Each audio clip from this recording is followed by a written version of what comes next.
కడప జిల్లాలో మహానాడు కార్యక్రమానికి వచ్చిన పిఠాపురం ఇన్ఛార్జ్ మనతో వర్మ ఉన్నారు. సార్ చెప్పండి, ఈరోజు జరుగుతున్న కడపలో ఈ మహానాడుని ఎలా చూడాలి? చాలా బ్రహ్మాండంగా జరుగుతుంది. రాయలసీమ తెలుగుదేశం పార్టీ కార్యకర్తలు ప్రజలు కూడా ఇక్కడ జరపాలని కోరుకున్నారు. వారి యొక్క మనోవాంఛ ఎప్పటి నుంచో అది చంద్రబాబు నాయుడు గారు ఇక్కడ మహానాడు పెట్టి చాలా రంగరంగ వైభవంగా జరుగుతుంది. అంటే రాయలసీమలో ప్రత్యేకంగా కడప జిల్లాలో ఈ మహానాడు కార్యక్రమాన్ని ఎలా చూడాలి?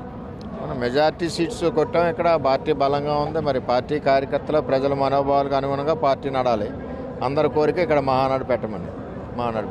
మహానాడు కార్యక్రమం ముందు రోజు కడప జిల్లా కడప జిల్లాగా వైఎస్ఆర్గా ఉన్న కడప జిల్లా పేరును మార్చడం జరిగింది. అయితే ఇప్పటికే వైసీపీ వారు కృష్ణా జిల్లాకున్న పేరు ఎన్టీఆర్ అనే పేరైతే ఉందో ఆ పేరును మార్చాలంటారు, మీరేమంటారు?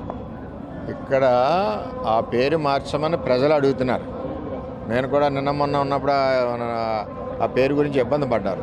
పూర్వం ఏంటంటే కడప కనుక గడపని ఉండేది. వెంకటేశ్వర స్వామికి తొలి గడపని దీనికి పేరుంది.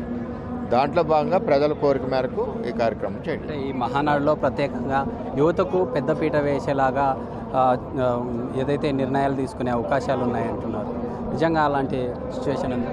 యువతకే పెద్దపీట వేయాలి. అందరూ వయసులు పెరుగుతున్నాయి కాబట్టి యువత వస్తుంటేనే పార్టీ బలంగా వస్తుంది. అంటే ఇప్పటికే గతంలో యువగలం పాదయాత్రలో నారా లోకేష్ కీలకంగా బాధ్యతలు తీసుకున్నారు. అందుకు ఈరోజు పార్టీ పగ్గాలు కూడా అతనికి అప్పచెప్పే అవకాశాలు ఉన్నాయని చెప్తారు. కీలకంగా ఎవరైతే పనిచేసిన వారు నారా లోకేష్ గారు యువగలం పాదయాత్రలో ఇవ్వడంలో తప్పేం లేదు.